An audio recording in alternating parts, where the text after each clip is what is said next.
February 27th, 1933. At 9:27 p.m., a massive fire erupts inside the Reichstag, Germany's House of Parliament. Marinus van der Lubbe, a 24-year-old half-blind Dutch communist, is found half-naked behind the building and arrested on sight.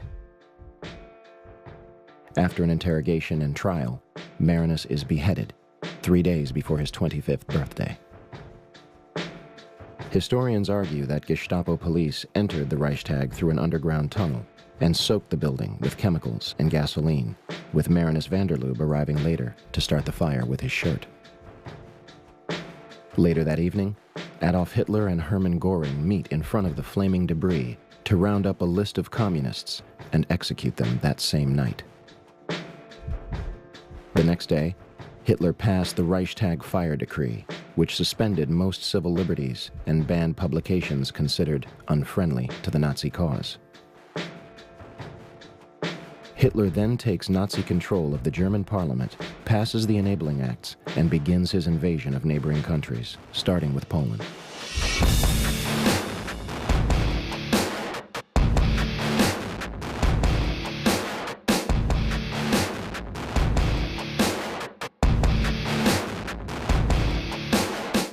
September 11th, 1941. Ground is broken at the Pentagon in Arlington, Virginia, and construction begins. December 7th, 1941. The Imperial Japanese Navy attacks the Pacific Fleet of the United States Navy at Pearl Harbor in Oahu, Hawaii. 2,403 Americans are killed, and an additional 1,178 are wounded. Although Roosevelt received multiple warnings indicating that an attack was imminent, he withholds this information and informs his commanders that negotiations with Japan are underway. The Pearl Harbor Investigating Committee hears the testimony of Admiral Kimmel, who was Navy head at Pearl Harbor at the time of the Jap sneak attack. We needed one thing. That vital need was the information available in Washington from the intercepted dispatches, which told when and where Japan would probably strike. I did not get this information. A number of government investigations concluded that there was considerable foreknowledge of the Japanese plans. Roosevelt declares December 7th an unprovoked and dastardly attack, an act of war between the United States and Japanese Empire, and asks for carte blanche to enter World War II.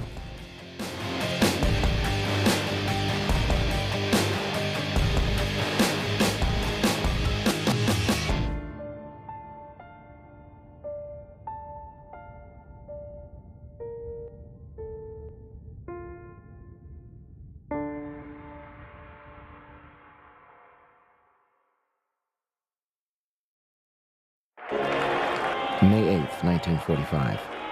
Nazi Germany formally surrenders to the World War II Allied forces.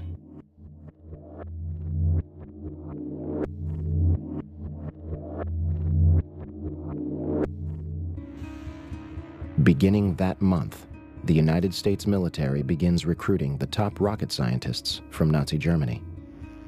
The project, known as Operation Paperclip, eventually included more than 100 individuals for the purpose of advancing America's technology. July 16th, 1945. The Manhattan Project, a joint effort between the United States, United Kingdom, and Canada to develop strategic nuclear weapons, culminates with a detonation in New Mexico, nicknamed the Trinity Test. The detonation was equal to 19 kilotons of TNT and left a crater of radioactive glass 10 feet deep and 1,000 feet wide. A variation of this bomb would later be used on 2 cities. Hiroshima, Japan. 70,000 people are instantly killed as a result. The bomb completely obliterated 1 square mile and started fires across almost 5 square miles, leaving almost nothing at the epicenter. 75% of the city was either heavily damaged or destroyed, and approximately 100,000 people died from radiation poisoning in the years that followed.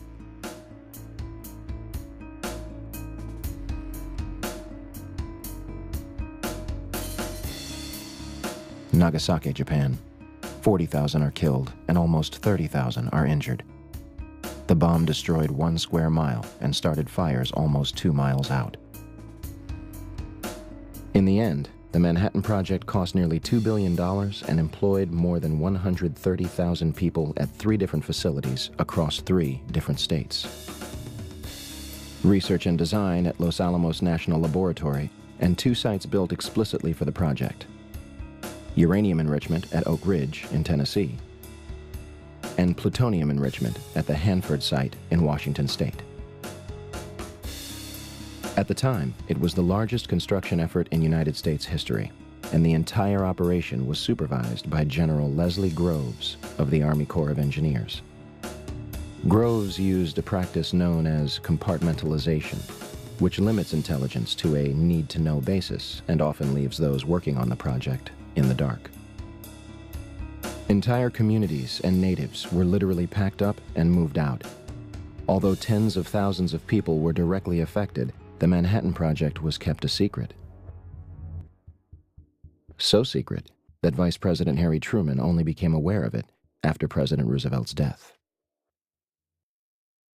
General Groves himself claimed, "Compartmentalization of knowledge was the very heart of security. Each man should know everything he needed to know and do his job, and nothing else." To this day, much of the Manhattan Project remains classified. November 21st, 1945. The Nuremberg trials, an international tribunal to convict the Nazi Party of war crimes, commences in Germany. 12 are executed. The rest are imprisoned, acquitted, or commit suicide before trial.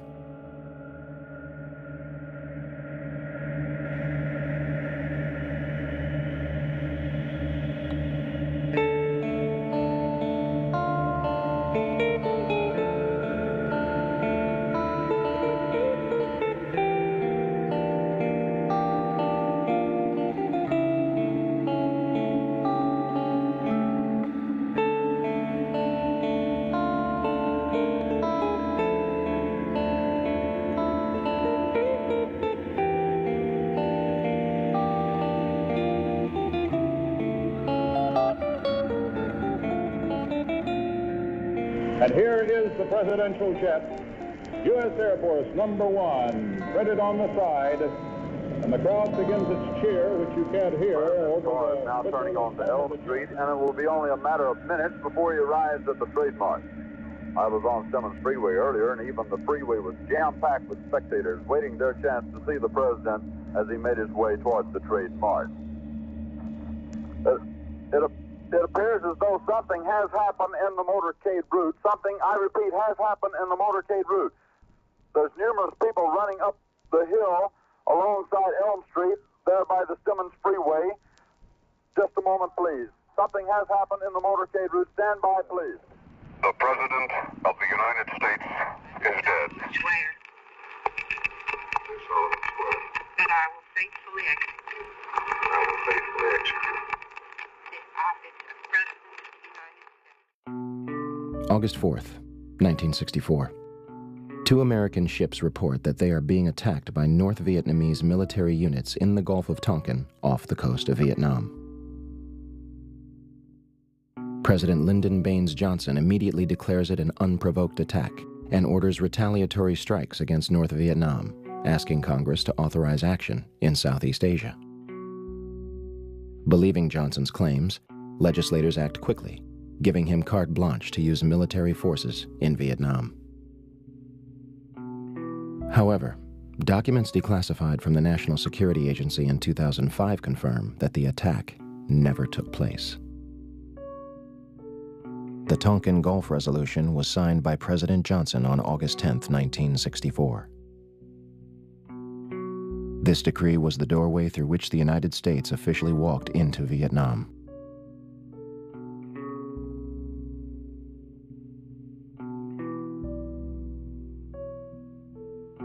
In March 1968, while on a not very routine mission, a very hard, bitterly fought search and destroy mission in a free fire zone of South Vietnam, a place called Pinkville near Quang Ngai in the northern part of Vietnam, the Army says that a platoon led by a First Lieutenant William L. Calley Jr., a 26-year-old combat veteran. The Army claims that they murdered 109 Vietnamese villagers, mostly women and children. Calley doesn't necessarily dispute that fact. What he says is, I was following orders.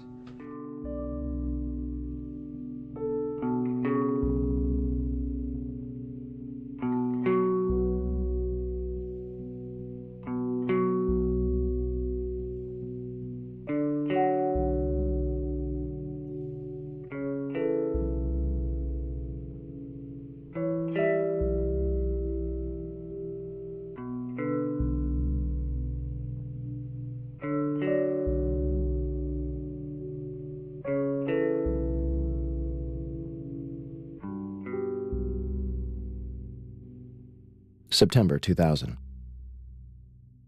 The Project for a New American Century, a neoconservative think tank whose members include Dick Cheney, Donald Rumsfeld, Paul Wolfowitz, and Jeb Bush, releases their report entitled Rebuilding America's Defenses. The report calls for a massive overhaul of the United States military and encourages fighting and winning multiple theater wars. They declare that the process of transformation, even if it brings revolutionary change, is likely to be a long one, absent some catastrophic and catalyzing event, like a new Pearl Harbor. 17 of the project's participants would later take positions in the next White House administration.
Eight years have passed since September 11th, 2001. Although the World Trade Center is slowly being rebuilt, the family members and survivors are far from rebuilding the lives which were shattered on that fateful day. The 9/11 Commission, the official investigation into what happened, published its findings and closed its doors 3 years prior. Yet questions still remain in the minds of many.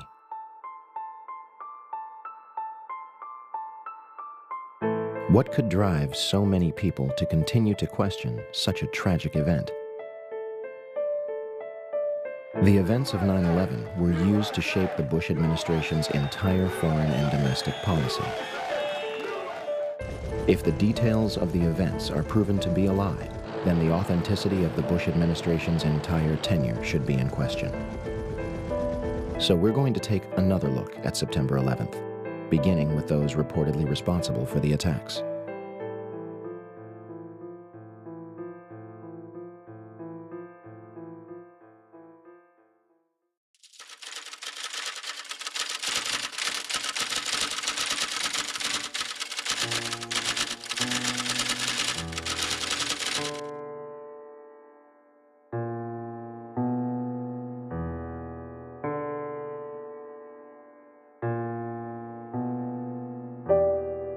By the afternoon of 9/11, Osama bin Laden was officially being blamed for the attacks, though a number of international figures would question the United States version of events, including Egyptian President Mubarak and General Hamid Gul, the former head of Pakistani intelligence, who stated that 9/11 was pulled off by the Israeli intelligence service. On September 16th, bin Laden officially denies responsibility on Al Jazeera television. Regardless, Bush claims he wants bin Laden dead or alive, and the CIA is dispatched to Afghanistan to bring back his head in a box. On December 13, 2001, the Department of Defense releases a videotape allegedly discovered in a house in Afghanistan. Osama bin Laden discusses the attacks, but does not take responsibility. American mainstream media and even President Bush would portray this videotape as absolute proof of his guilt, even though the translation was not conducted by a third party and was instead provided by the Department of Defense. International establishments and many others question the legitimacy of the tape. Ich habe die Übersetzung des Pentagons sorgfältig überprüft. Diese Übersetzung ist sehr problematisch. Sie ist an den wichtigsten Stellen, die Täterschaft bin Ladens beweisen sollten, nicht identisch mit dem arabischen Ton. In a video aired on Al Jazeera 3 days before the 2004 presidential election, bin Laden reportedly claims responsibility for 9/11 for the first time. Al Jazeera does not say how they received the tape. The final bin Laden video was released in 2006. Does anyone else see a problem here? Osama bin Laden has never been captured or officially convicted for September 11, 2001.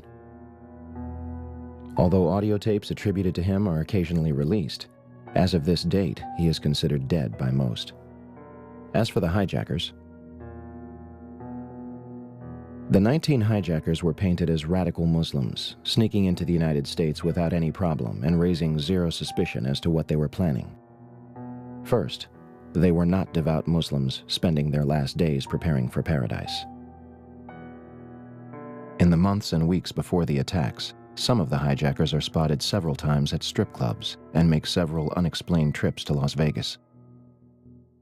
They drink heavily, receive lap dances, buy sex toys, and sleep with prostitutes, spending thousands of dollars within hours.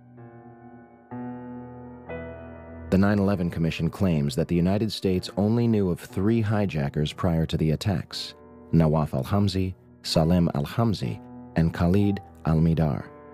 For starters, Al-Kai Collins says he was paid $2,500 a month as an FBI informant in Phoenix. In a stunning disclosure to ABC News, he claims that 3 years before September 11th, he began providing the FBI with information about Hani Hanjar, a young Saudi who later helped fly hijacked American Airlines Flight 77 into the side of the Pentagon. They knew he lived in Phoenix. They knew his phone number. They knew his address. They knew what he drove. They knew everything there was to know about the guy. The FBI emphatically denies that Collins provided any information about Hani Hanjar, but they do admit that they paid Collins to monitor the Islamic and Arab communities of Phoenix because of his unusual background. Once in Phoenix in 1996, the FBI asked Collins to focus on a group of young Arab men, many of whom were taking flying lessons. Hani Hanjar was part of the group. They drank alcohol. They messed around with girls and stuff like that. They all lived in an apartment together, Hani and the others. Collins said he provided the FBI with basic facts, letting the FBI take it from there. 2 of the hijackers even lived with an FBI informant in San Diego and were visited by Hani Hanjour and Mohammed Atta. Finally, an intelligence unit by the name of Able Danger claimed to have identified Mohammed Atta and 3 other hijackers 2 years before 9/11. The Department of Defense and White House, of course, officially deny it. FBI Director Robert Mueller claimed that the hijackers gave no hint to those around them what they were about. However, this turns out to be far from the truth.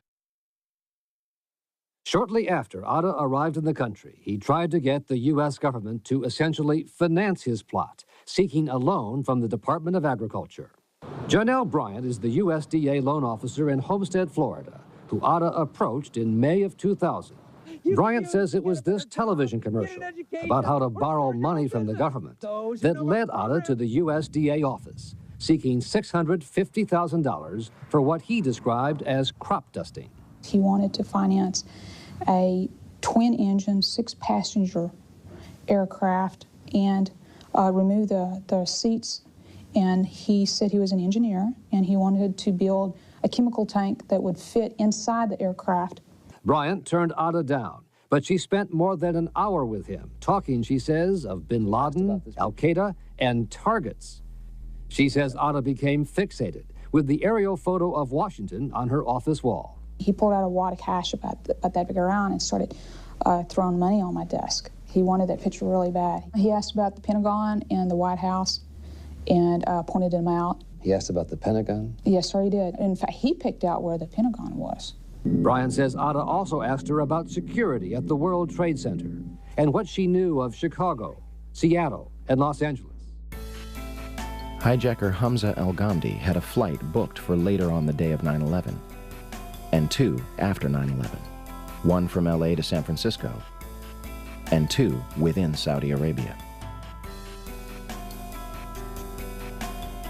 The complexities of the alleged hijackers are far and wide. We can only begin to scratch the surface here. They even managed to find hijacker Satam al-Sukami's passport, perfectly intact, on a sidewalk before the South Tower's collapse. Is it possible that the hijackers were merely patsies in a scheme much larger than themselves or Osama bin Laden? Be careful where we stay on a loop, because these are being recorded and these tapes will be handed over. Everybody copy that? ICC copy. I'm glad I'm not flying today. Don't worry, Jim. We'll carjack you on the way home. Between September 2000 and June 2001, the Federal Aviation Administration, FAA, would send fighter jets to intercept errant aircraft 67 times. Interceptions were routine and usually occur within 10 minutes of a sign of trouble, such as losing radio contact and transponder signal or flying off course. On September 11th, we are told that 4 commercial airliners were off course and out of communication, and not one of them could be intercepted. Never did in anybody's thought process about how to protect America did we ever think that the evildoers would fly not 1, but 4 commercial aircraft into precious U.S. targets. Never. Steve, I don't think anybody could have predicted that these people would take an airplane and slam it into the World Trade Center, take another one and slam it into the Pentagon. Nobody in our government, at least, and I don't think the prior government could envision flying airplanes into buildings on such a massive scale. But that turns out not to be true. U.S. military planners did envision and practice those very scenarios. As reported by USA Today, North American Aerospace Defense Command, NORAD, conducted exercises with fighter jets, simulating hijacked planes flown into the World Trade Center in the 2 years before the attacks. Pentagon planners also envisioned the attack on the Pentagon 5 months before it happened. According to this April 2001 Pentagon email, Air Force officials wanted a war game, having a terrorist group hijack a commercial airline and fly it into the Pentagon. The idea was to check response times to launch fighter jets. But according to the Pentagon email, the plan was ultimately rejected by senior Pentagon officials as too unrealistic. Still to come are big questions about NORAD's response on the day of the attack. Why, despite all the exercises and the planning, Peter, jet fighters were not in place anywhere near New York or Washington. Quite an amazing story. Many thanks, Brian. Brian Ross. One of the drills executed prior to September 11th was called Amalgam Virgo. It was conducted in the beginning of June 2001 and simulated a series of successful terrorist attacks. Its purpose was to focus on unconventional threats like the hijacking of a commercial airliner, which would be crashed into the capital. One part of the exercise involved a Haitian AIDS victim who makes a deal with the Colombian drug cartel to crash a private jet into Tyndall Air Force Base in Florida in order to secure funding for AIDS patients. They even wrote up a suicide note for him. NORAD would deliver scripted messages from the FBI to controllers participating in the war games. And guess who was on the proposal's cover? Osama bin Laden. The second part of the exercise, which was planned before 9/11 but not executed until 2002, involved 2 Delta planes with actual pilots on the flight deck. FBI agents hijacked the planes and diverted them to secure locations. The FBI claims it has no records regarding this exercise.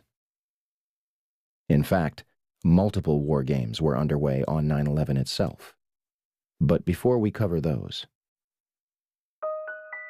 on the morning of September 11th, President Bush was in Florida to promote an education policy. At approximately 8:30 a.m., he left his hotel and headed for Booker Elementary School in Sarasota. Before entering the building, he was aware a plane had struck one of the Twin Towers. In fact, Bush claimed more than once that he saw the first strike live on television. This is impossible, unless President Bush saw something the public has not. Video of the first strike was not broadcast until later that evening. Minutes after Flight 175 strikes the South Tower, Chief of Staff Andrew Card leans into President Bush's ear, whispering and walking away. And President Bush continues to listen to My Pet Goat. Despite the fact that both Twin Towers had been hit and another plane was in the air and suspected to be hijacked, he remained at the school for a half hour, addressing the nation at 9:30 a.m. How could the Secret Service allow this? President Bush's itinerary had been public knowledge since September 7th. The only way Booker Elementary could not be considered a target was if the Secret Service knew for a fact that it wasn't. With that being said, September 11th was day 2 of Vigilant Guardian, an exercise staged by the Joint Chiefs of Staff and NORAD, which simulated hijacked planes in the northeastern United States. It did so by placing inputs onto the screens of military controllers at the Northeast Air Defense Sector in Rome, New York, known as NEADS. As the attacks unfolded, controllers at NEADS thought that what they were watching was all part of an exercise. Okay, guys, listen up. Possibly a second hijack. Yep. Looking for a squawk, and I don't see it. We have smart terrorists today. They're not giving them a chance to squawk. What are the chances that a massive hijacking war game begins on the morning of September 11th that cripples the very defense sector in which the attacks take place? Better yet, who made the decision to schedule it on that date? Vigilant Guardian was a branch of Global Guardian, an Armageddon exercise being conducted at Offutt Air Force Base in cooperation with NORAD. Barksdale Air Force Base in Louisiana also participated in Global Guardian. Instead of returning directly to Washington, D.C., President Bush flew from Booker Elementary to both Barksdale and Offutt Air Force Base before returning to the White House. Another war game Northern Vigilance, moved fighter jets from unknown locations to bases in Canada and Alaska to monitor a fleet of Russian MiGs. 3 F-16s from Andrews Air Force Base, located just 15 miles from the Pentagon, were flown 180 nautical miles away for a training mission in North Carolina, leaving them unable to defend the nation's capital. Langley Air Force Base, which is 130 miles from the Pentagon, would not launch fighter jets until 9:24 a.m., a half hour after the North Tower is struck and 10 minutes before the Pentagon. Although Major Kevin Nisipany at NEADS ordered them to fly towards the capital, they are instead sent out to the Atlantic Ocean. When the Pentagon is hit at 9:37, they are 150 miles away, further than when they had started. To top it all off, the National Reconnaissance Office in Virginia, which monitors and controls the nation's satellites, began a drill at 8:45, conducted by a team from the CIA, in which a plane crashes into their headquarters. There are a number of other war games that have yet to be fully disclosed.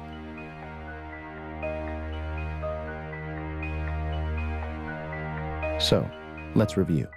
On the morning of 9/11, the United States military is conducting war games in which fighter jets are flown out of the country, planes are crashed into buildings, and hijacked planes go in and out of radar, leaving military controllers confused regarding whether the events were real or an exercise. What a coincidence. Okay, and we're trying to locate any information as far as the location where he is currently, a Mode 3. Do you have any information whatsoever? I do not. Hold on one second. Here, something, hold on. You heard that, right? Yep. You have cold children non-stop. Huh. Come on, New York.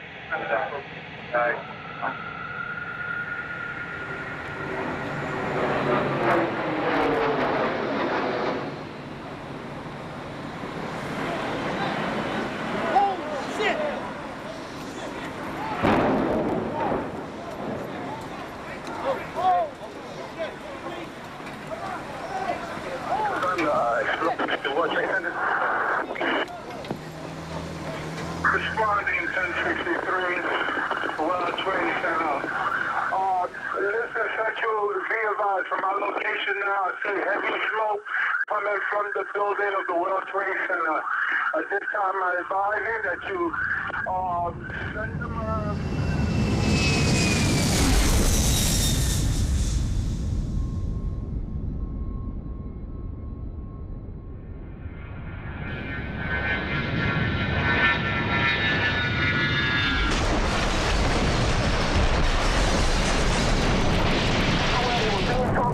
people stuck in the airplane went in on the other side of the World Trade Center. Plane number 2. Information headed towards Washington. Okay, let me tell you this. We were looking, we also lost American 77. Okay, 77. Where was he proposed to head, sir? Excuse me? Where was he proposed to head, sir? Okay, he was going to L.A. also. He was also going to L.A. Now, from where, sir? I think he was from Boston also. Now, to L.A. Now, let me tell you this story.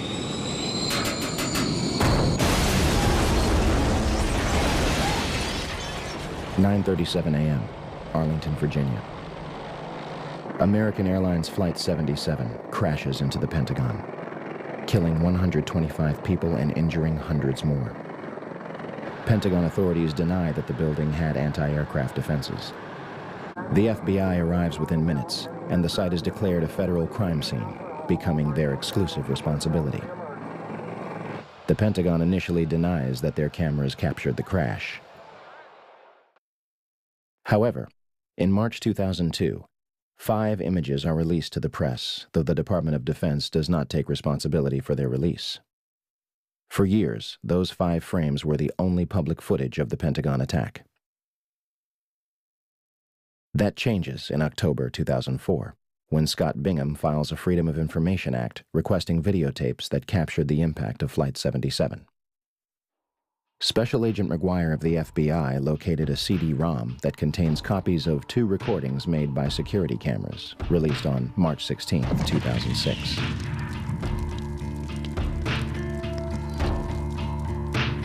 A video taken from a Citgo gas station, which is open only to Pentagon employees, released on September 15th, 2006. And the Doubletree Hotel in Arlington, Virginia, released on December 7th, 2006. As of this date, we still have no clear images of what happened at the Pentagon on the morning of 9/11. The official story goes as such.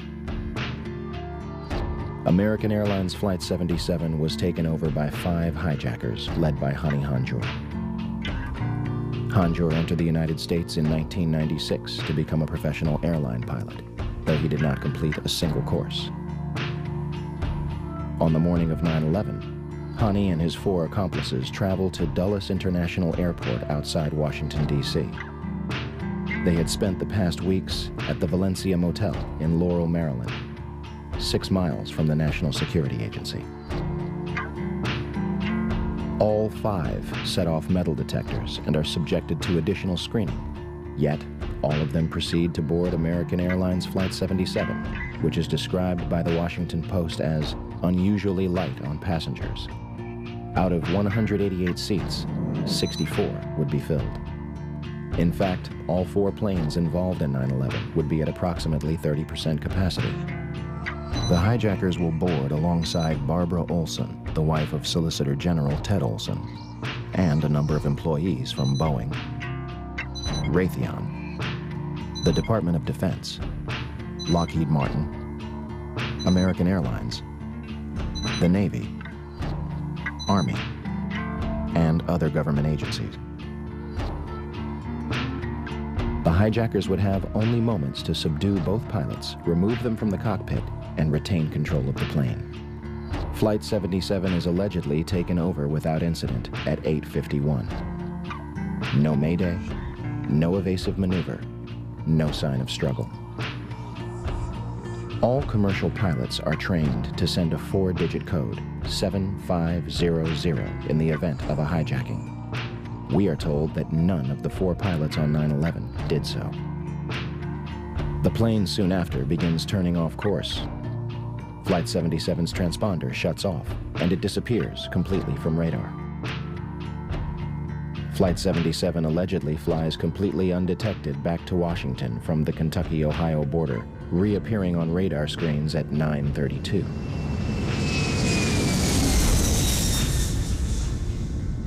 Had Hani Hanjour wanted to inflict maximum damage, all he had to do was nose down into the roof of the Pentagon. Instead, he begins a complicated 330-degree turn, dropping 7,000 feet and exposing himself for an extra 3 minutes while executing a maneuver described by experienced pilots as nearly impossible. In essence, an amateur pilot who was unable to control a Cessna in August 2001 executed this nearly impossible maneuver in a 757 with skilled precision a month later. Flight controllers at Dulles International Airport were convinced that the plane was a military aircraft.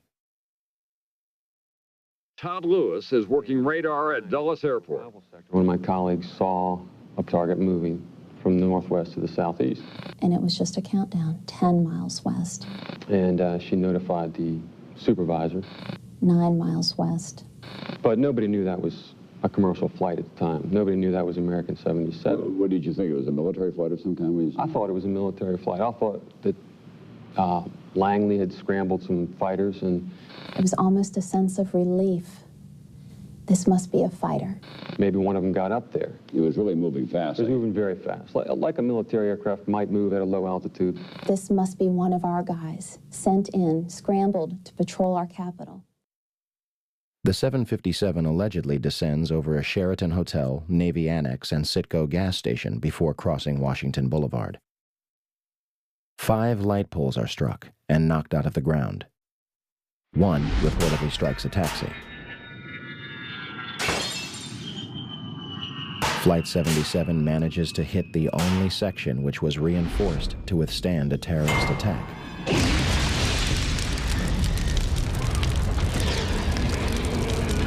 Including reinforced steel and blast-resistant windows an 1.5 inches thick. The renovation, planning for which had begun in 1991, was only days away from completion. Ironically, had the plane struck anywhere else, the casualties and damage would have been far greater. An area that normally would have housed up to 5,000 occupants yielded only 125 casualties.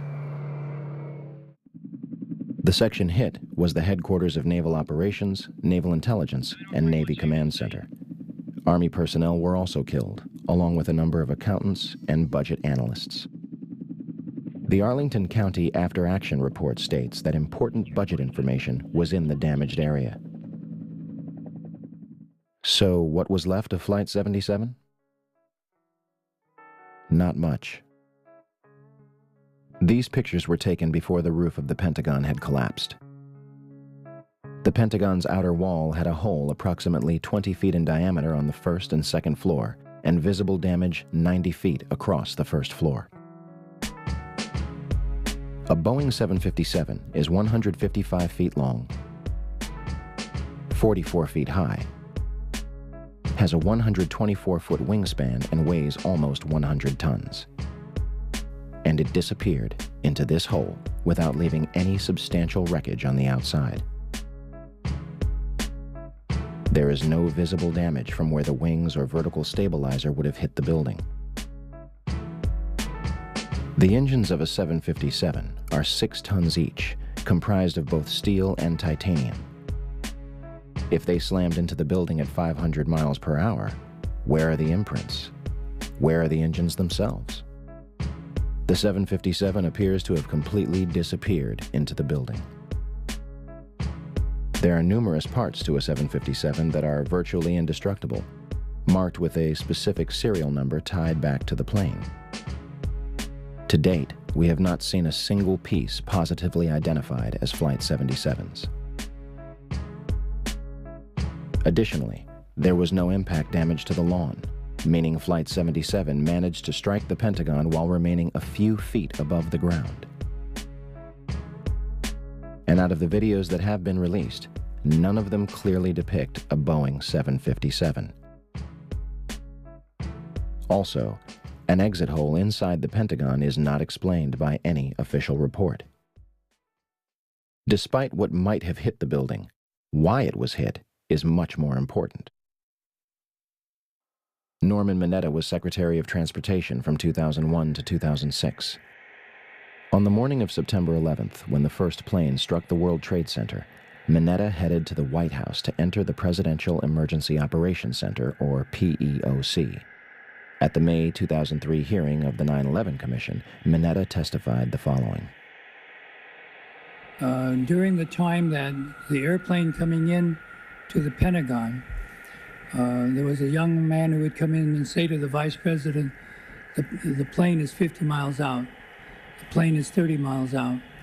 And when it got down to the plane is 10 miles out, the young man also said to the Vice President, do the orders still stand?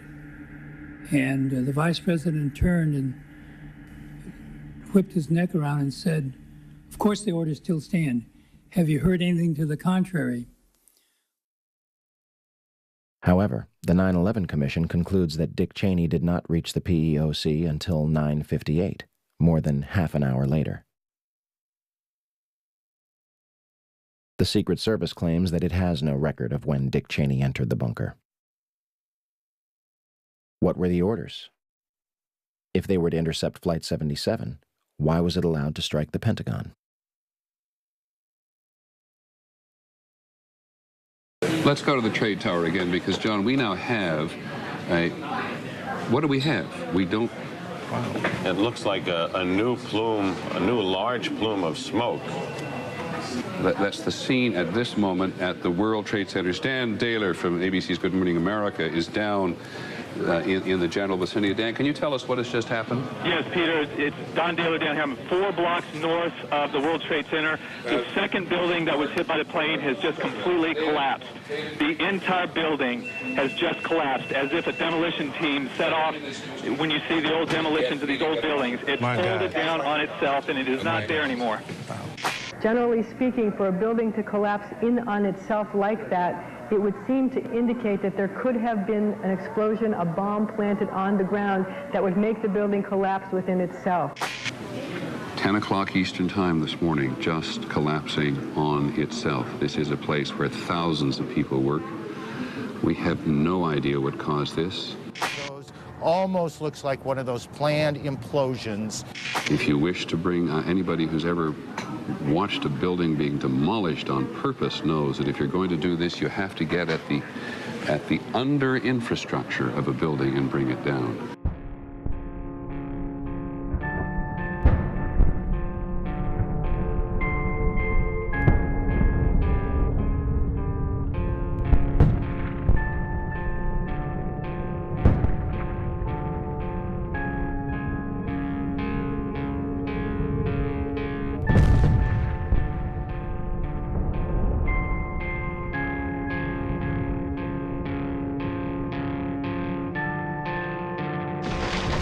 (9:59), New York City, New York.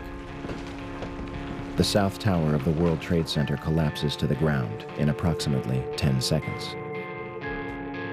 29 minutes later, the North Tower follows suit, collapsing in approximately 10 seconds.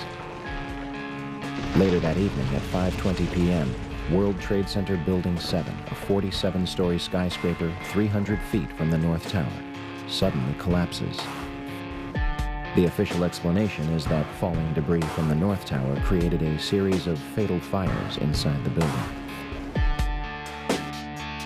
If this is true, it would be the third steel-framed skyscraper in history to collapse due to damage and fire.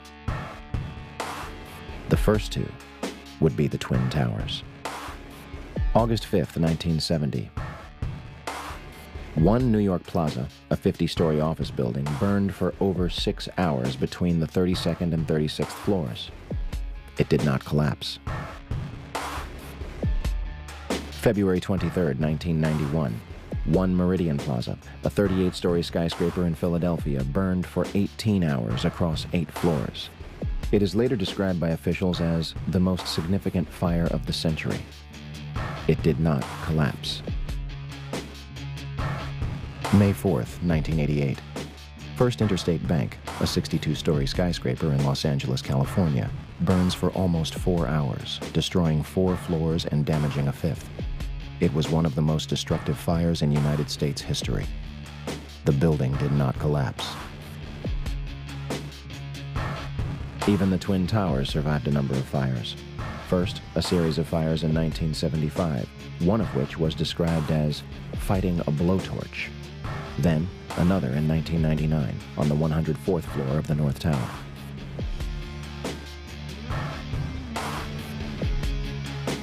Yet on September 11, 2001, the Twin Towers burned for 56 and 103 minutes before collapsing completely to the ground. One might argue that this was due to their construction. The Twin Towers were composed of 200,000 tons of steel,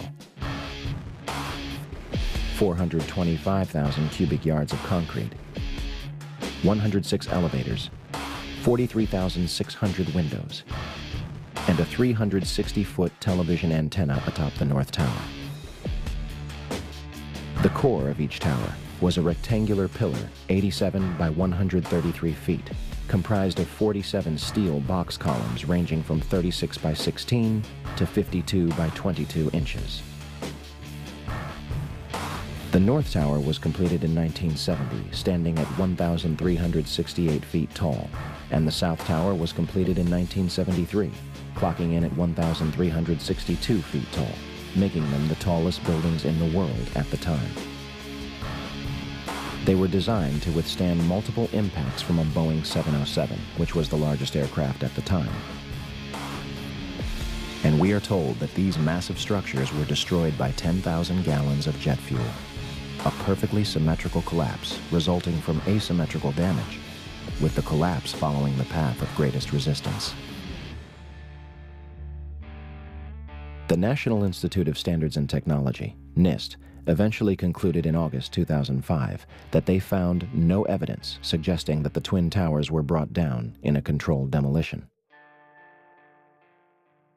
It's funny they would name it the Report on the Collapse of the Twin Towers, because the report does not explain how the Twin Towers actually collapsed, claiming that it does not actually include the structural behavior of the tower after initiation was reached and collapse became inevitable.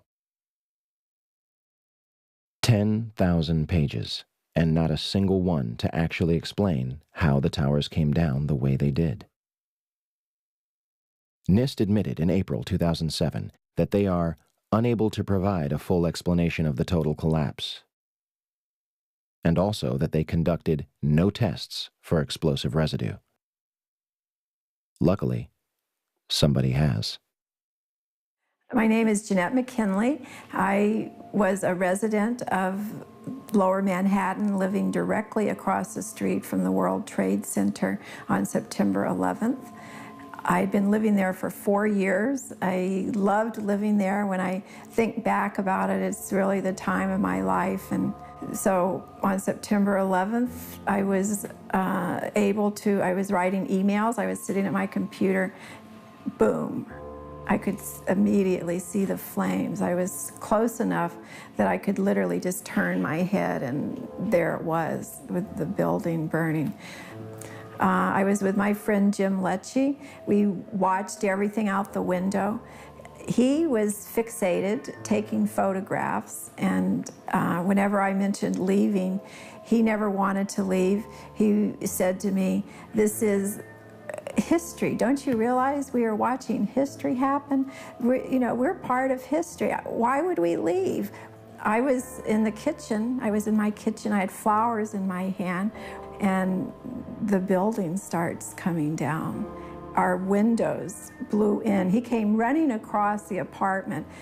"Get out of here, the building is coming down." Well, it sounded like it was coming down on us. That cloud, there was a debris cloud created by when the Tower 2 fell.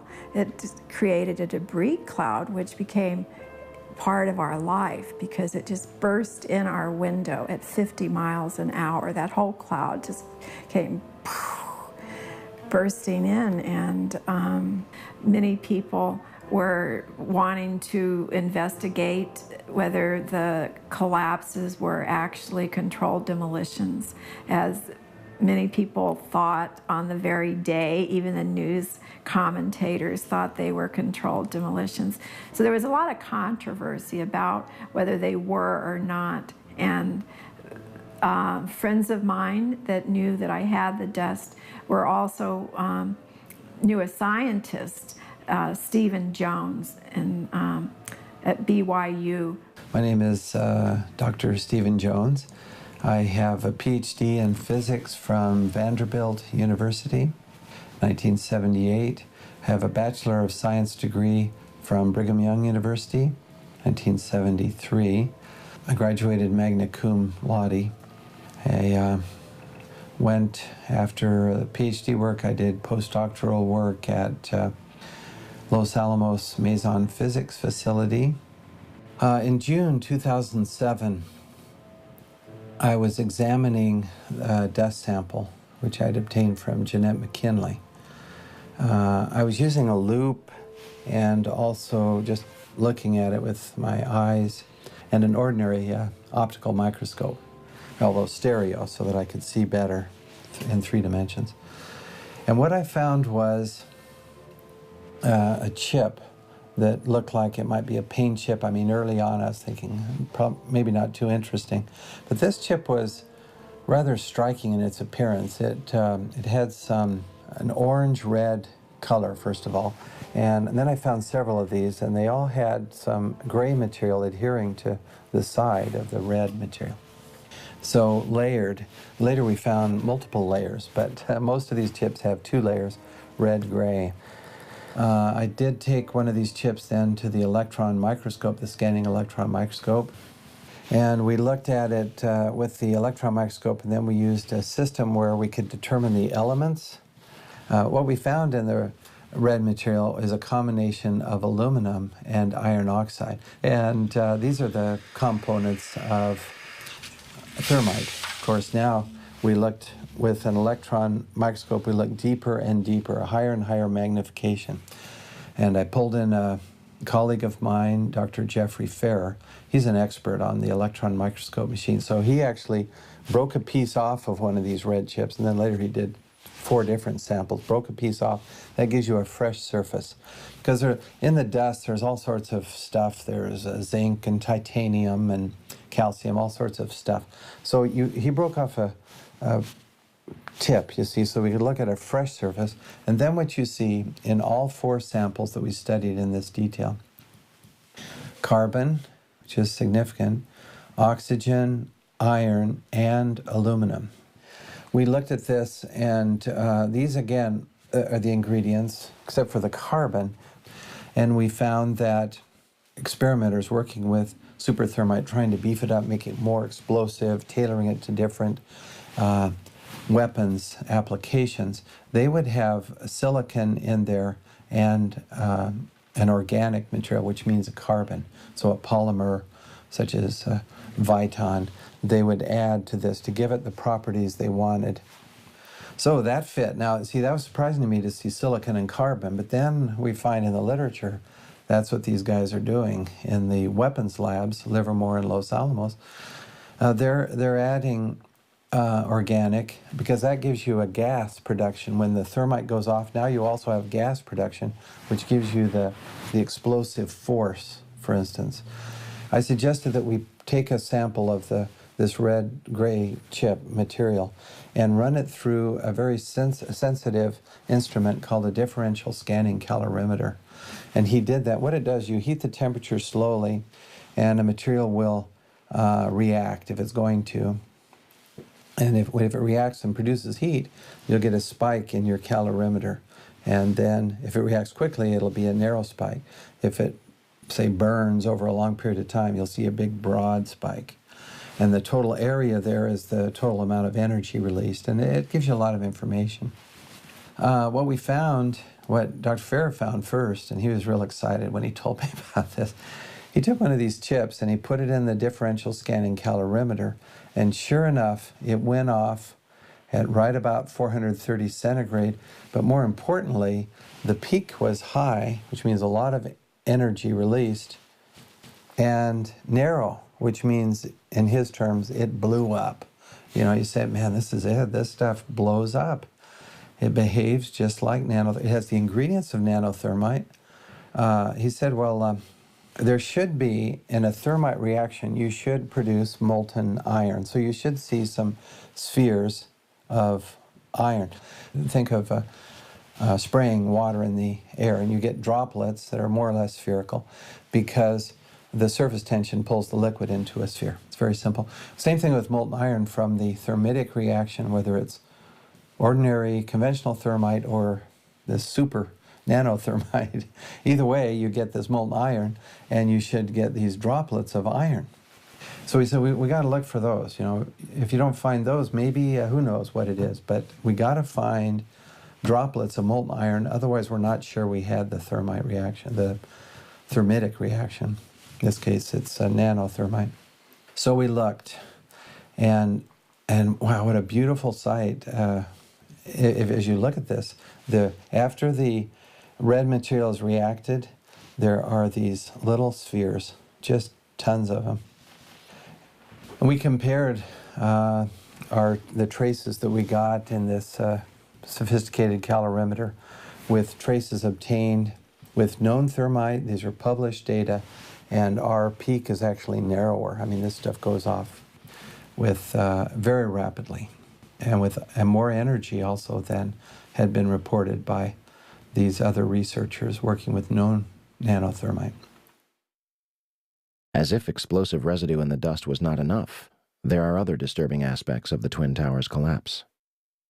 Both the North and South Tower collapsed at nearly free-fall speed, 110 stories, reducing itself to a pile of twisted steel and pulverized concrete and building materials in approximately 10 seconds. The Twin Towers combined contained almost 500,000 tons of concrete. This was turned into particles the size of talcum powder, blanketing lower Manhattan in a fine dust. It also turns out that molten metal exceeding 2,000 degrees Fahrenheit was discovered in the rubble of Ground Zero, underneath the Twin Towers and Building 7. Firefighters, emergency workers, police, officials, even Rudy Giuliani testified to these massive temperatures. Even after heavy rain on September 14th and 21st, a constant stream of fire retardants and water described as creating a giant lake, these fires were not put out until December 13th, 2001, making it the longest burning structural fire in history. If one were going to bring down the Twin Towers in a controlled manner, you would have to simultaneously sever the 47 central support columns at the base of the building. Maybe that's why a large number of eyewitnesses reported massive explosions at the base of the Twin Towers, some before the planes had even impacted the building. In fact, large amounts of white smoke appear at the base of the South Tower just minutes before its collapse. Do you still think that jet fuel brought down the Twin Towers? In almost all the videos of the collapses, violent ejections appear 20 to 60 stories below the demolition wave. Here,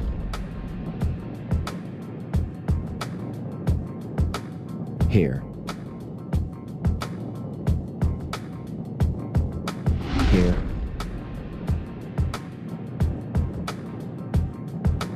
here, and here.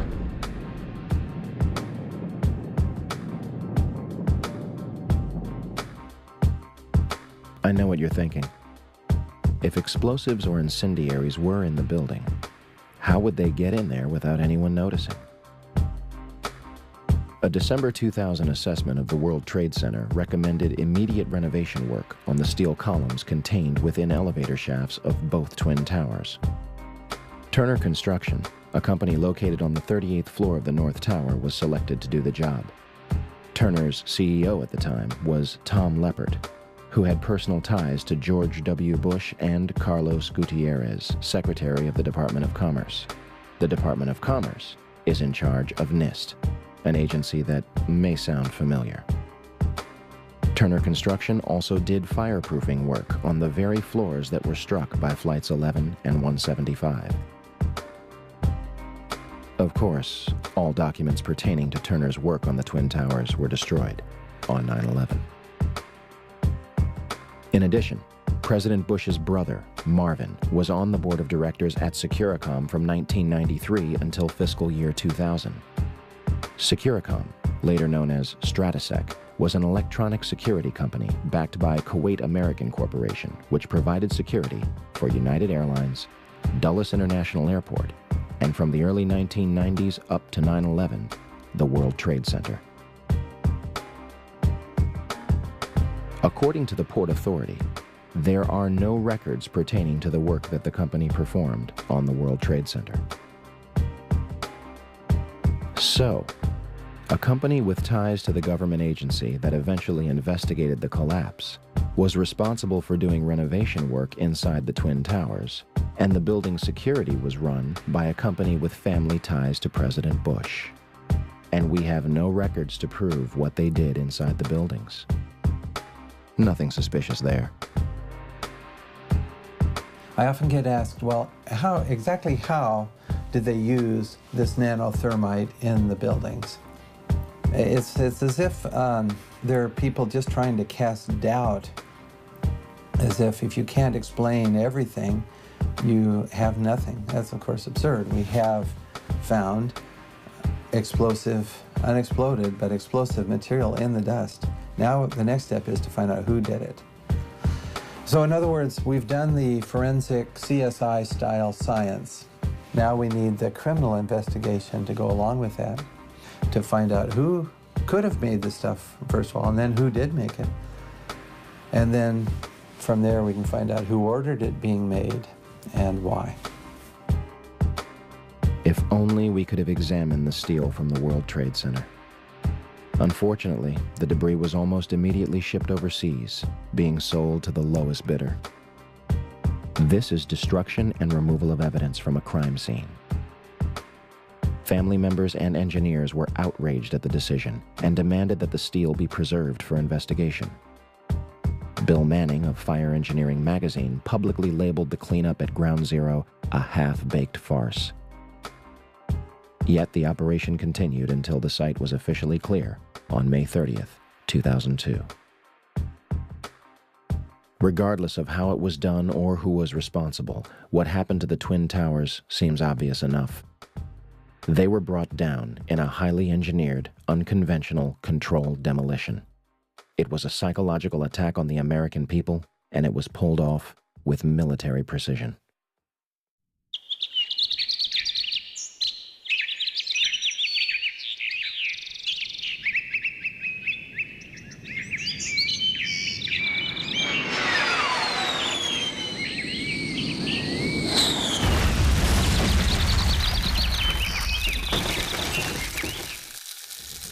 (10:03 a.m., Shanksville, Pennsylvania.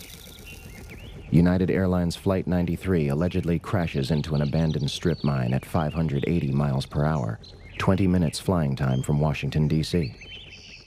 Speculation ran rampant that the plane had been shot down.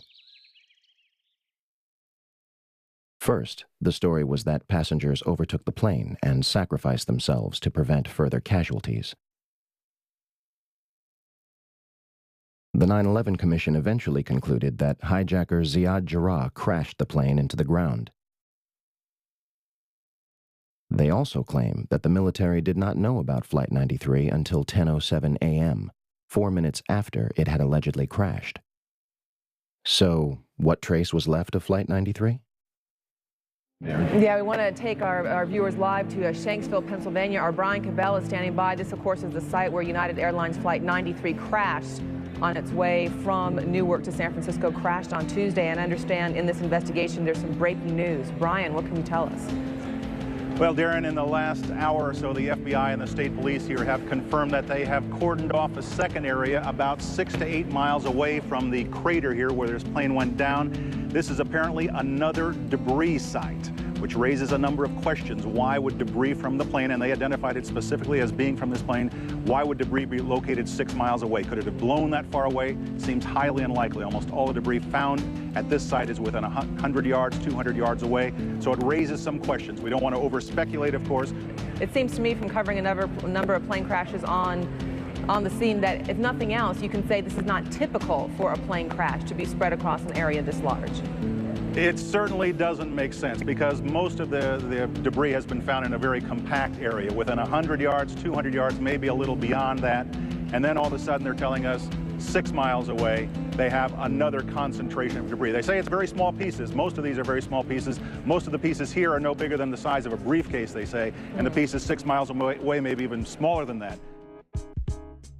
As for the crash site itself, from the Somerset County coroner to the mayor of Shanksville, almost every eyewitness would remark how little of the plane and its passengers remained at the actual crash site. We have rescue vehicles that came in earlier in the day, and they have turned up nothing. No one believed to be alive from this crash within the last hour. I want to get quickly to Chris Kanicki. He's a photographer with the Pittsburgh affiliate of Fox affiliate. He was back there just a couple of minutes ago, and Chris, I've seen the pictures. It looks like there's nothing there except for a hole in the ground.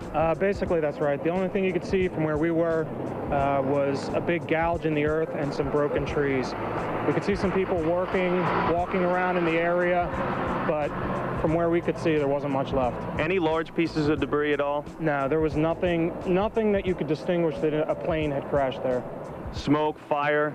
Nothing. It was absolutely quiet. It was actually very quiet. Just a couple of people walking around. They looked like part of the NTSB crew walking around looking at the pieces. How big would you say that hole was? From my estimates, I would guess it was probably about 20 to 15 feet. Long and probably about 10 feet long or 10 feet wide. What could you see on the ground, if anything, other than dirt and ash? And you couldn't see anything. You could just see dirt, ash, and people walking around, broken trees. There is zero historical precedent for a large commercial airplane and its passengers completely disintegrating upon impact, regardless of speed, cause, or crash site. Turkish Airlines Flight 981 began breaking apart in mid-air after suffering extreme decompression and crashed into a forest. All 346 people were killed. 40 bodies were recovered, 6 of them still in their seats. Air India Flight 182 was blown up in mid-air by a bomb over the Atlantic Ocean.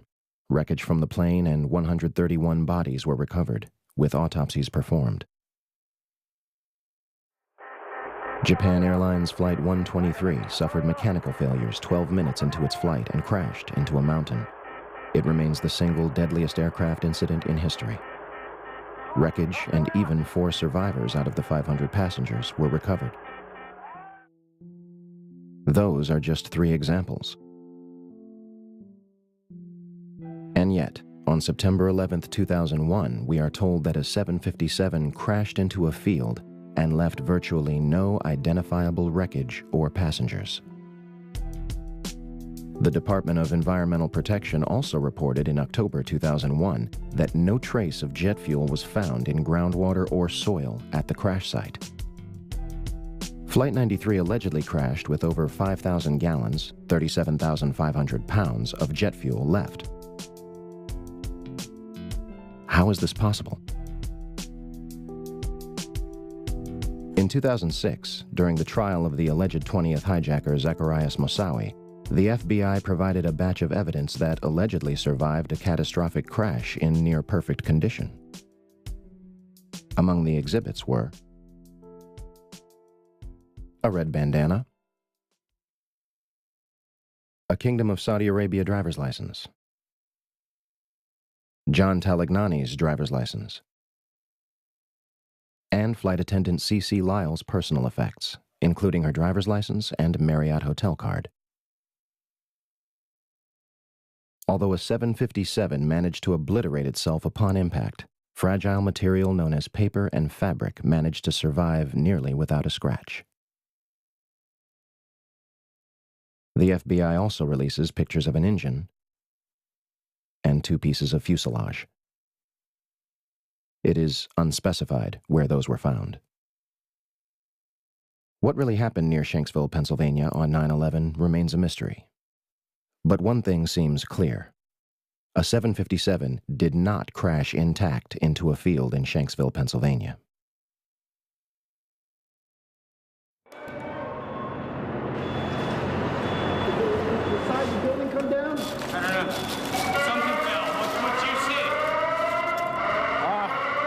Pretty clear at one point, and then this whole bunch of smoke and glass, and I think we're just about the last ones in this building right now. I think you should leave.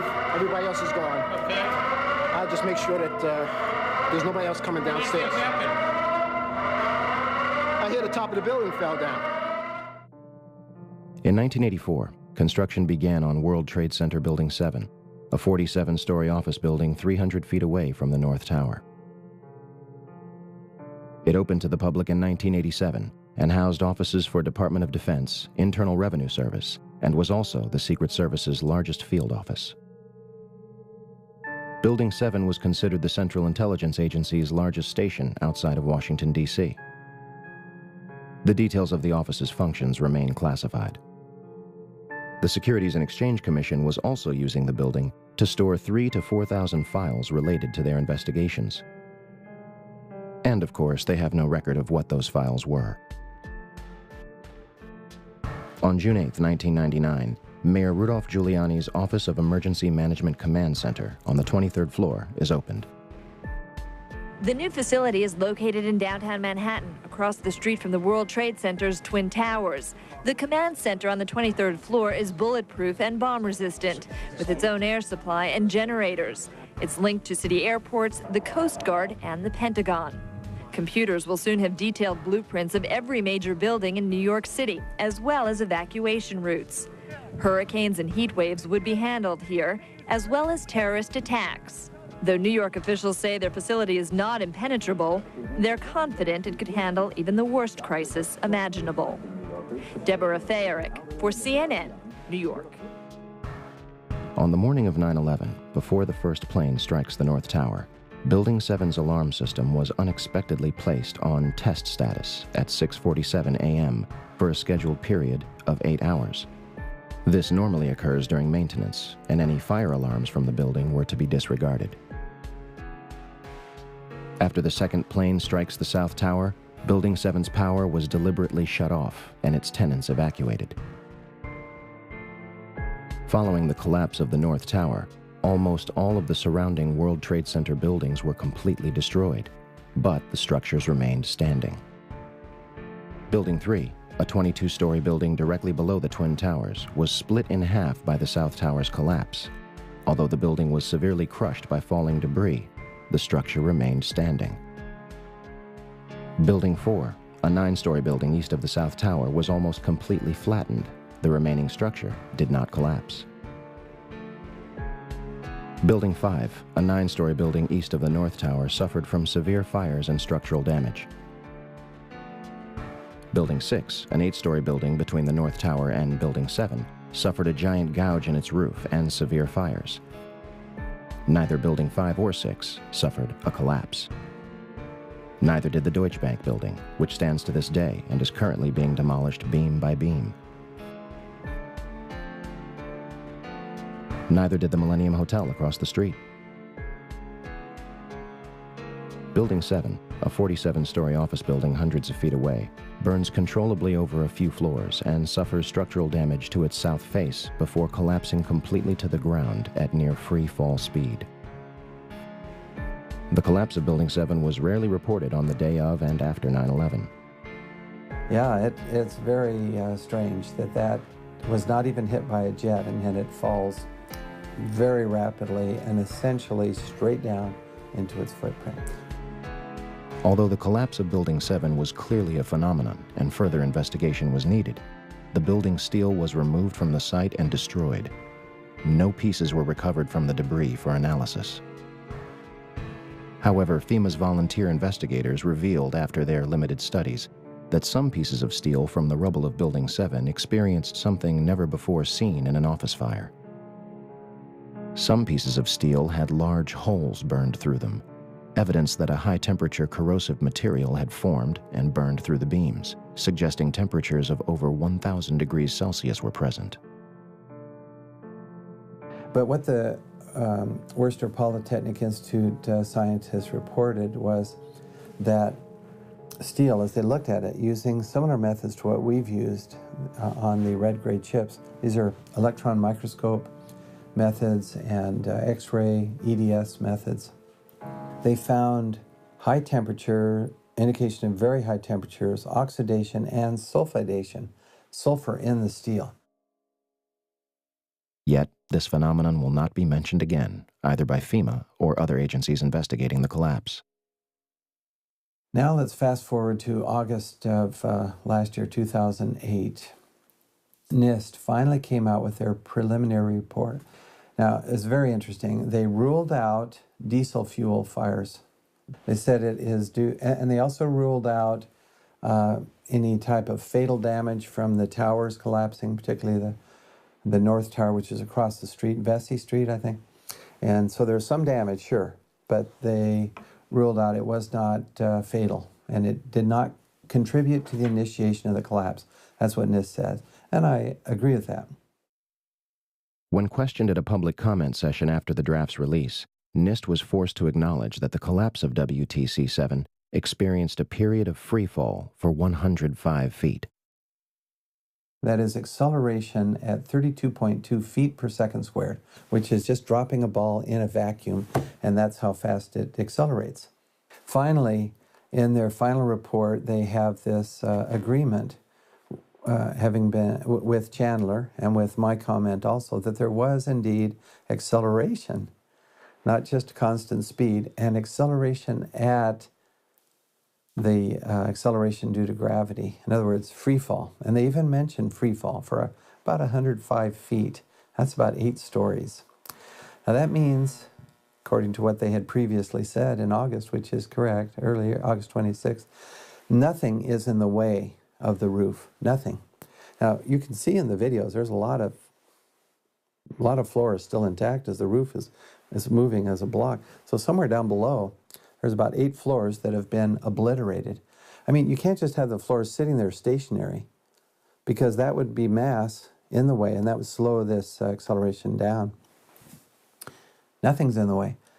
The only way I can see how to do that is with controlled demolition, with explosives, to remove that. That's what you do in controlled demolition. You get all this material out of the way, then the upper block travels at close to free fall. In this case, at free fall. It's really amazing. It's funny Stephen would mention explosives and material being removed. 2 eyewitnesses independently claimed to news channels on 9/11 that they experienced an explosion inside the lower levels of Building 7. The first one is Michael Hess, who went on to UPN 9 News around 11:59 a.m. Oil refineries in Louisiana. When we have Frank Uciardo back on the phone with us, Brenda, with some New York City officials. Frank, go ahead. That's right. I'm standing here right now just off Broadway by City Hall with Michael Hess, who is the city's corporation counsel. Mr. Hess, you were trapped in, I believe, 7 World Trade Center. Go ahead, sir.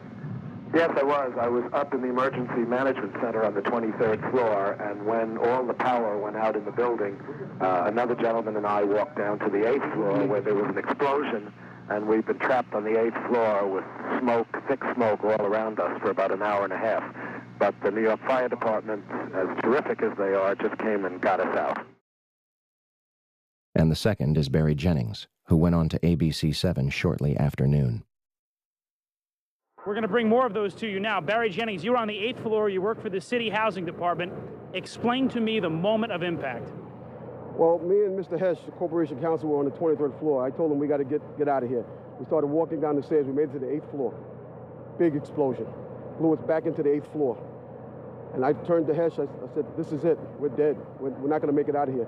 I took a fire extinguisher and I bust the window out. That's when this gentleman here heard my cries for help. We tracked Barry down in June 2007 to interview him and hopefully elaborate on his experience. Hi, my name is Barry Jennings. I'm 52 years old. I've worked for 33 years at one location. Basically, that's it. I'm married, father of 4. It was very funny. I was on my way to work. Traffic was excellent. I received a call that a small Cessna had hit the World Trade Center. I was asked to go and man the Office of Emergency Management at the World Trade Center 7 on the 23rd floor. As I arrived there were police all in the lobby. They showed me the way to the elevator. We got up to the 23rd floor. Me and Mr. Hess, who I didn't know was Mr. Hess at the time, we got to the 23rd floor. We couldn't get in. We had to go back down. Then security and police took us to the freight elevators where they took us back up, and we did get in. Upon arriving into the OEM EOC, we noticed that everybody was gone. I saw coffee that was on a desk. Still, the smoke was still coming off the coffee. I saw half-eaten sandwiches. And only me, Mr. Hess, was up there. After I called several individuals, one individual told me that to leave and leave right away. Mr. Hess came running back in and said, we're the only ones up here, we got to get out of here. He found the stairwell. When we reached the 6th floor, the landing that we were standing on gave way. There was an explosion and the landing gave way. And I was left there hanging. I had to climb back up, and now I had to walk back up to the 8th floor. After getting to the 8th floor, everything was dark. It was dark and it was very, very hot. Very hot.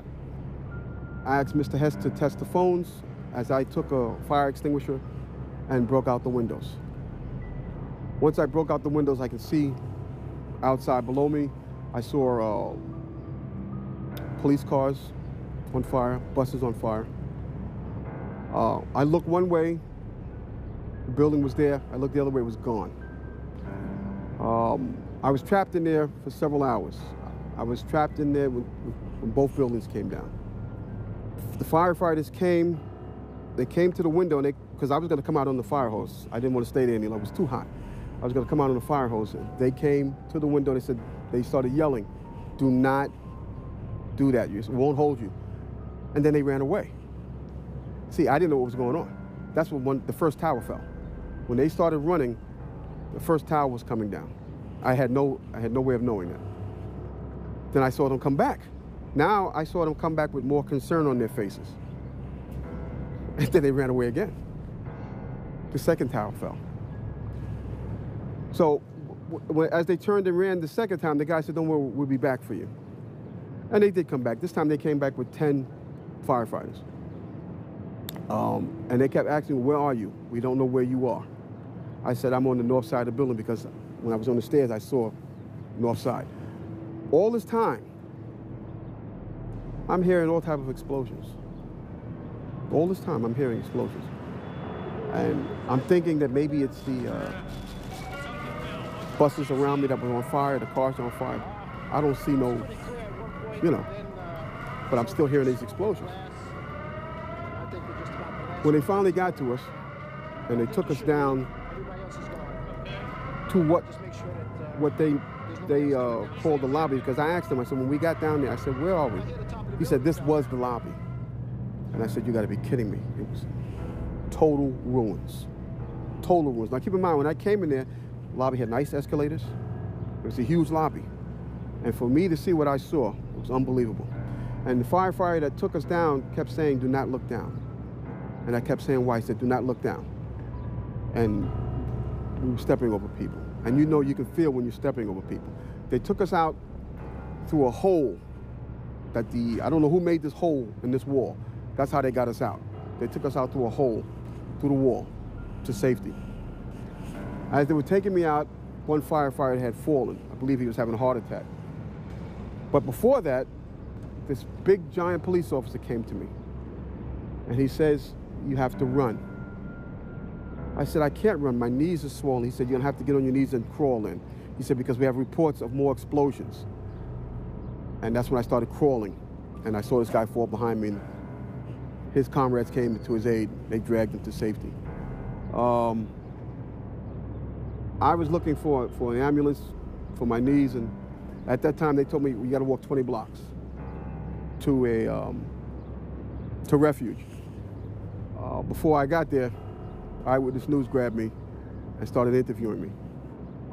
And that's basically it. This is where the story takes a turn for the worst. In late August 2008, comments began appearing on YouTube videos of Barry's testimony, claiming he had passed away on August 19, 2008. 2 days before NIST releases its draft report on WTC-7, which directly contradicts Barry's testimony and claims that no explosions occurred inside the building. They explicitly claim there were no witness reports of such a loud noise. To date, the only publicly available information is that Barry was in perfect health before suddenly being admitted to the hospital and subsequently passing away on August 19, 2008. A private investigator, when hired to investigate the disappearance of Barry Jennings, replied, "Due to some of the information I have uncovered, I have determined that this is a job for the police. I have refunded your credit card. Please do not contact me again concerning this individual." In conclusion, 2 men inside World Trade Center Building 7, a skyscraper that housed numerous government agencies whose duties are unknown to the public, are almost killed by an explosion before either of the Twin Towers fell. Although it is damaged far less than any other surrounding World Trade Center buildings, at 5:20 p.m., it collapses into its own footprint, experiencing 105 feet of freefall and barely damaging surrounding structures. And the official government report, which takes almost 7 years to write, says it was all due to fire. My mind is still there. That day I'll never forget. And the explanations that were given to me is totally unacceptable. Totally unacceptable. Because as I stated, I was there. I lived it. I lived through it. Actually, I thought I was going to die that day. Because me and Michael Hess did get on our knees and start praying when we saw that there was nobody coming, there was no hope. We did get on our knees and start praying. And then there was a fireman that shined the light and says, "Anybody in here?" Those are the sweetest words I ever heard. Is there anybody in here? And I, at that time, I told Mike, I said, "Mike, you better get under the desk and pray to who you're going to pray to, because I'm going to pray to who I'm going to pray to, because it doesn't look like we're going to make it. And that's when that fireman came and saved our lives. When I got home, I sat down in front of the TV, and my wife said, "Why do you keep watching this? Why do you keep?" I couldn't stop watching it. And that's when I found out Building 7 came down. I was so surprised. And I'm saying to myself, why did that building come down? And I knew why it came down, because of the explosions.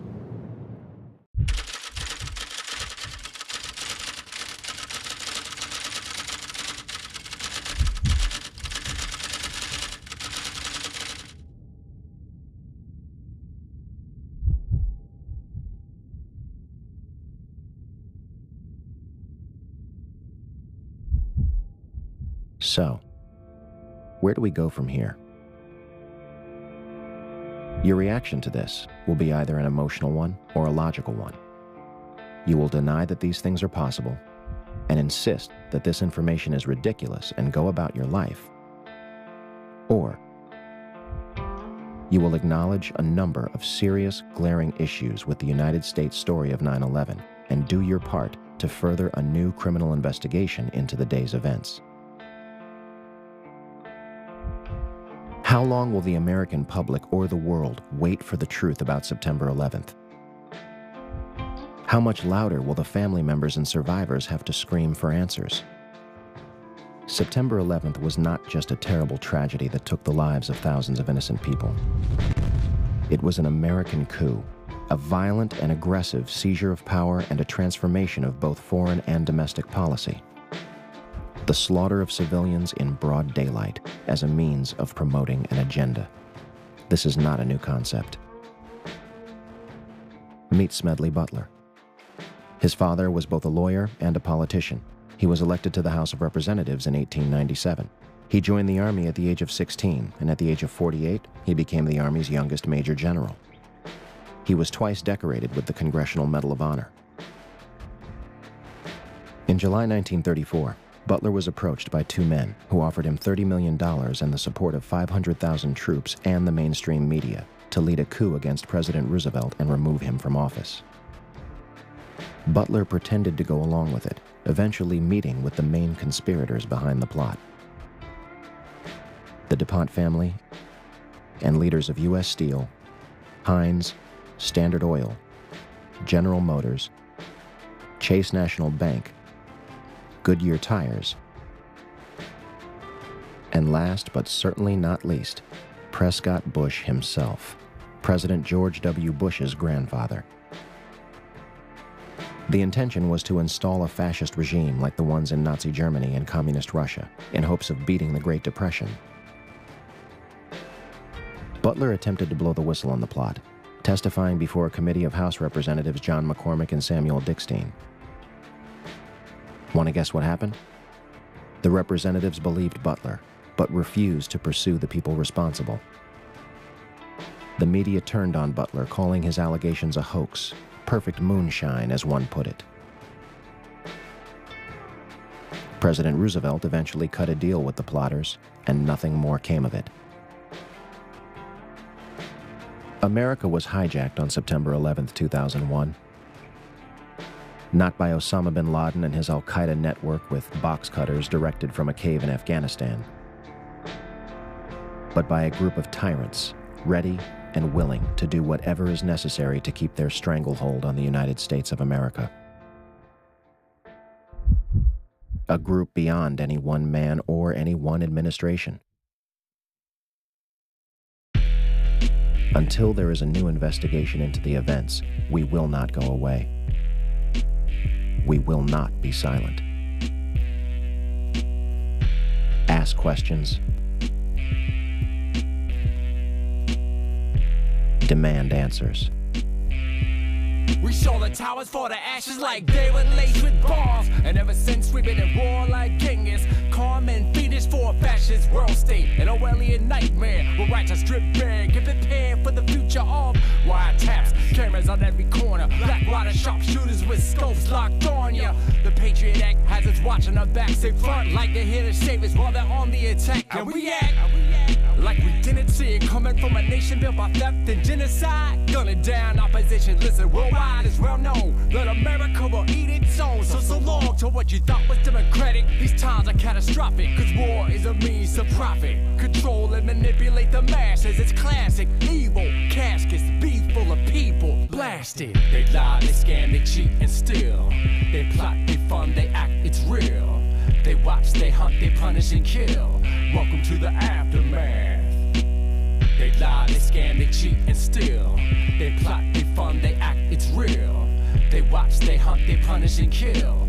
Welcome to the aftermath. Ground zero, the launch pad for endless killing. The Bush desperately needed to fool the millions and supporting an agenda to conquer the planet. I wonder how the children felt when the first bomb landed in Afghanistan. Operation Enduring Freedom was the first act of treason. Must I tell you the reason? Start reading and stop believing network news. They're concerned with making money, not telling the truth. Deep in the night, I'm turning and tossing. Knowing cities are burning, lost in the silence of the empire's coffin. Over 1 million Iraqis murdered.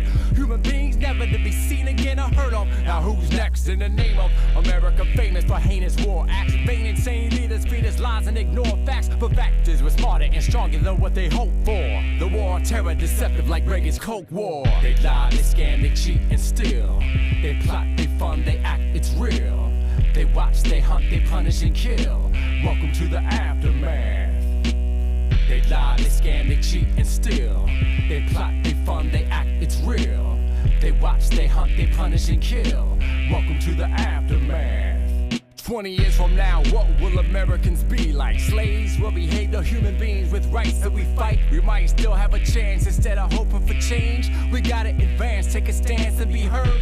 Silence is the enemy. Words have power, but actions speak louder. Pretend to be free till you die a slave. A soldier in the desert searching for a ghost in the cave. For the corporation, I run out of patience. Sick of seeing troops sent to die for your lives. Spending dollars in debt, we holler in protest till we have your arrest. We will not rest, and we know what you did that day. Killed your own citizens to advance your ways. All my real patriots stand up and say 9/11 was an inside job.